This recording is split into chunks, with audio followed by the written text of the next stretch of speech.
Hello everybody, this is Dana with Freedom Please channel as well as essenceofme.com. I am here today because I'm getting a lot of questions about the Princess Tiana inspired blanket that I made for my niece's birthday. And forgive this, it's cold. I'm just trying to say warm. Okay. Questions. And so I'm going to try to answer them all here. So I can point people here first, and then if they have any other questions, then they can shoot me a message because I'm saying the same thing over and over again. So if you send me a message, I'll send you the link to the site. And I don't have anything to do with them. I don't work with them, any of those. I found it from TJ. I can't remember, but you know, the woman that does all the wonderful tutorials on YouTube. And so I used that process, but I kind of did some different things on my own.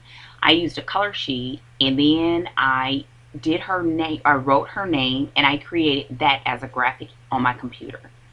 Then I took that graphic and uploaded into the system.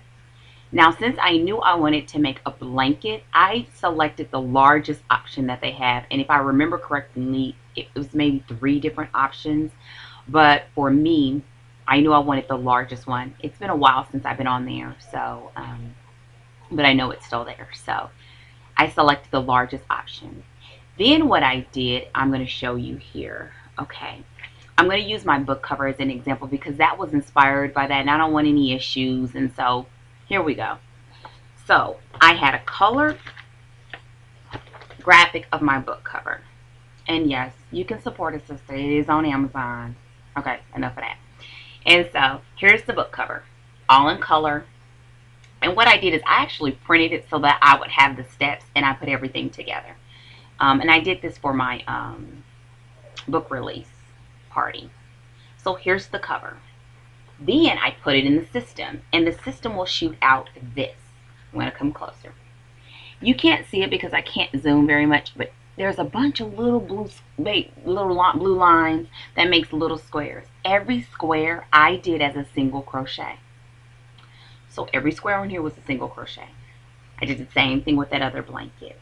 So since I now had my pattern, this is your pattern, I then looked at all the different colors that I would need, and I made my color scheme. I bought almost all of my yarn at Wally World because they have the best selection, and I mean, 9 times out of 10 Red Heart is the most affordable, and I didn't know how much I was going to use, and I didn't know if I was going to get it right, so I don't want to spend a bunch of money and mess up basically. So I'm going to pull in, here are the different colors, and then what I did is I wrote where would the color, so for example the tan that I knew so when I left, I knew I needed cranberry, black, brown, white, tan, a multi-gray, some sort of silver or off-white, etc. And then next to it, I wrote what the color title name, the color name and number was for Red Heart when I went to Walmart. So I went to Walmart with my color picture and was holding up yarn to it.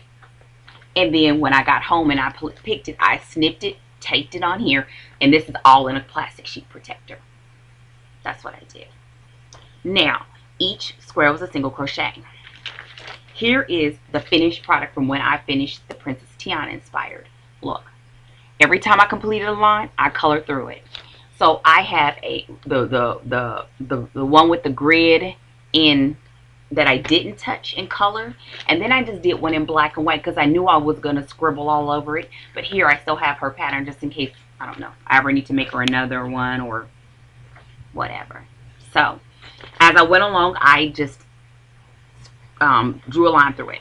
So some of the questions that I received, the one question that I get a lot is, do you cut and then keep going in the same direction? I literally would chain and turn. So that means that sometimes on my pattern I was coming from the left and sometimes I was coming from the right. So you just have to be very careful. The wonderful thing is once you get to the part where there's writing and things like that, it was easier. On this one was a lot easier because the color variations were very few. So that was a good thing. Another question was, you know, how big is it? This was really big, but I used the border and adding extra white space above and extra white space below and to the right and left to make it larger. so that it would be, I wanted it larger than her. And she's a fairly tall, she turned 5 or 6. Don't ask me. Okay. Okay, so you can even do it smaller. Just choose the smaller one. Tips that I would give people. This one was a nightmare. It's a lot of color changes. So that's why when because I did that one first and then I did the inspired one second, I tried my best to choose something with very few color changes. Not a bunch of color. I mean, the most color that I had is when it was time to do the lips in some areas that were kind of considered like highlighting that that I needed to do, that caused me to have to change a lot of color.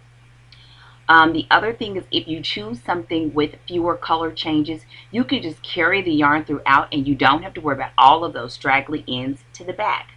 Which reminds me, when you are doing it, even though you may turn, always put your ends to one side. So one side will clearly be your front and the other side will clearly be your back. So what would you need? You need your graphic, you would put it in, you would turn it into a chart. You need your color selections.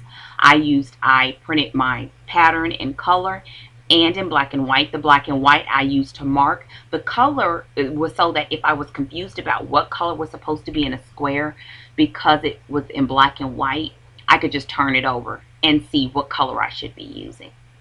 You would need stitch markers. I use bobby pins, especially when you're turning it. What I would always do is, as soon as I turned it, I would count in and put my stitch marker right when I knew it was time for me to change the color. And then I would just crochet, usually probably your background color.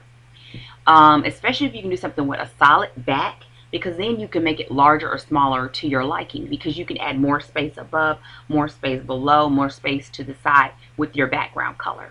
Then what you can do is play with it. With all that extra background space, you can try maybe cross stitching on top. You can maybe crochet on top with slip stitches.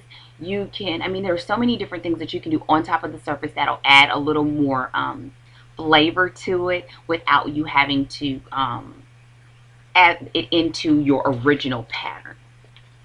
Because I ran out of time. Like, I did all that extra space because I was going to put flowers and stuff. She didn't care. She just wanted the blanket, and that was cool with me. I think that's it. If you have any other questions, it's okay. Keep sending them. But I think this will help a lot of people because I'm getting those same questions. And I would say find something small. Do a small one that's still fun. I mean, you can do something to maybe go on a pillow or something like that. This took me months, but that's because I could pick it up, put it down, pick it up, put it down. And I believe that I was able to pick it up, put it down because I was organized. When you have all that stuff, you pick back up as if you never stopped, even though you technically have.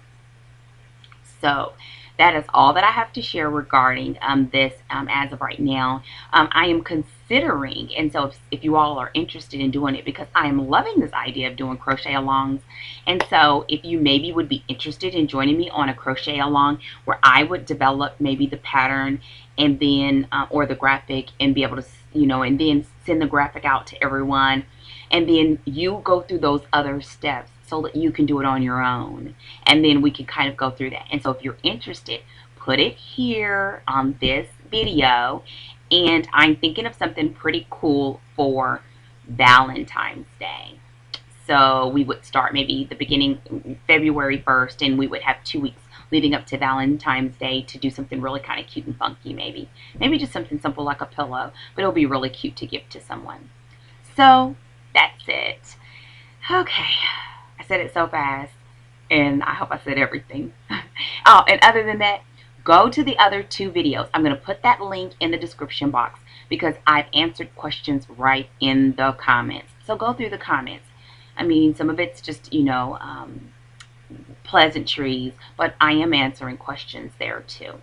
So here you go. Let me know if you have questions, and if you would be interested in doing a crochet-along for, I guess this is technically considered tapestry, but a tapestry piece, so I'll call it that. And that's it.